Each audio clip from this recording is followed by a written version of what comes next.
Okay, back at it. We got the scope hooked up. We got 4 injectors. We got 4 ignition triggers on this 2.4 liter Honda Accord. We're set up. We're going to create a glitch on the crank sensor. So I'm tapping the crank sensor to create a very, very quick glitch. It won't stall the car, hopefully.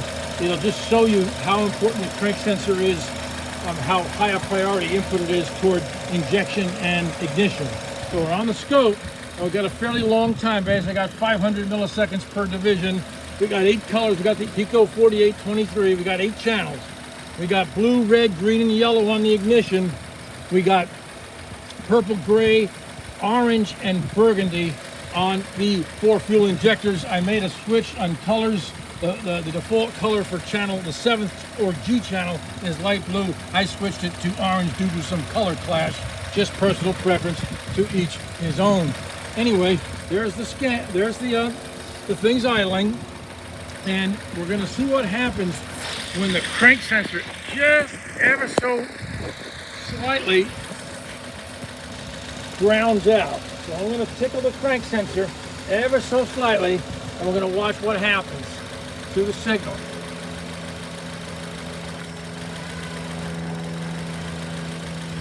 It'll be hard to see, but we're going to play it back in a. You can hear the engine kind of labor and just cut out ever so often. Okay, now we're going to stop the scope and play it back and see what happens. Okay, back on the scope screen. And okay, sorry. Okay, I've got 12 screens on the Pico. I'm going to go back to this button here and go back to the first one. And now I'm going to go ahead and we're going to go to the second one. Everything's looking good. Looking good. Looking good. Looking good. Looking good. I guess this is, there we see something here. Okay, so I'm going to zoom in on this, and we're going to see what the effect of the crank sensor. When I glitch the crank sensor to the ground, we can see what we lost. We lost quite a few injection pulses, and we lost quite a few ignition pulses. So when we go here, the 4 ignition pulses are blue, green, blue, red, yellow, and green. Those are the 0 to 5 volt triggers, and the injection are the 5th, 6th, 7th, or 8th channel would be purple, gray, orange, and burgundy. And you can see there's a cutout right there, and you can see right there, that's where it cuts out. And I continue on. Let me go back to, see it happens again here. You can see we've lost a couple of injection pulses, and we lost some ignition because we're yellow, red, blue, green, then we go red, blue, green, yellow. Not so much ignition as we did fuel there, but nonetheless, we still need them both to make the thing run. And we can see that we're pretty much losing, looks like just injection, evidently. It probably has, the ignition didn't suffer as much as the fuel did. Let me go back a little bit here. Okay, yeah, we see the gap in the fuel, in the ignition on the upper. These are 4 channels kind of laid side by side on the scope, and here are the 4 channels injection laid side by side. So we can see the gap that it created. I'm going to do something now. I'm going to make a little adjustment. I'm going to flip out one of the ignition channels. That is channel C. I'm going to flip out channel C on my demo board here. Okay, I'm going to flip. God damn, how Scanner didn't do this stuff. Wow. Okay, and the new channel, the green channel, will become the crank sensor. So I'm going to get into the crank sensor. You can see right here. No. Okay, come on, crank sensor. Where are you, crank sensor? Okay. We are into the crank sensor now. So we're going to have 3 ignition channels and 4 injections. The injection hasn't changed, but we're going to see the crank sensor on the scope. So it makes it more easy to understand. So I start the scope, and now I'm going to start the vehicle. How the hell is it?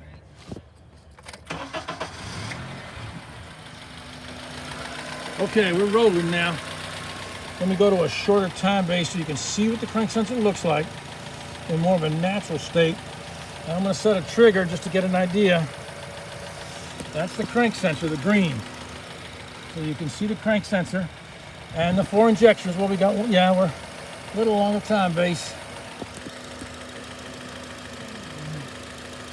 Okay, we're back to 200. I'll crack up the sample rate. We don't have a whole lot on the 8 channel. The 4 channel does better, but still, nonetheless, it's a quality piece of equipment, very quality. And here we go now with the crank sensor every now and then dropping out. So watch the screen, and you'll see it.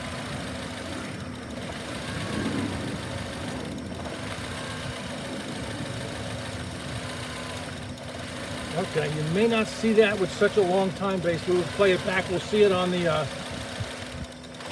we almost stalled there. Okay, I'm gonna stop the scope, stop the engine. Okay.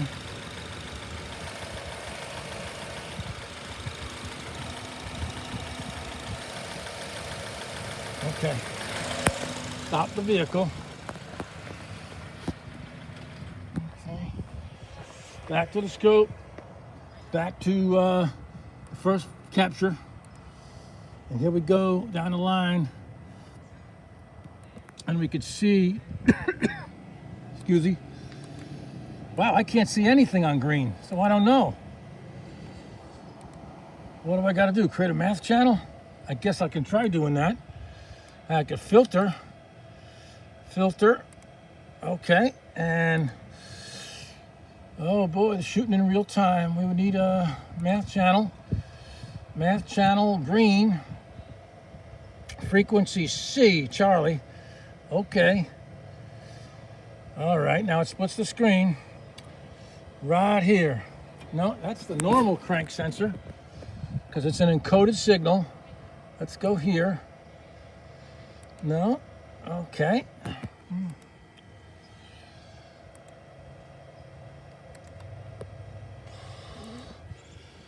Oh boy. Okay, let's get this back to file. Oh boy, uh-oh, we're ready to shoot ourselves.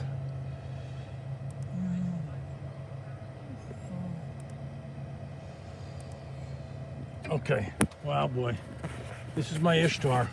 Damn, not a good video. Not a good video. All right, okay. Oh boy, yeah, well, cut. All right.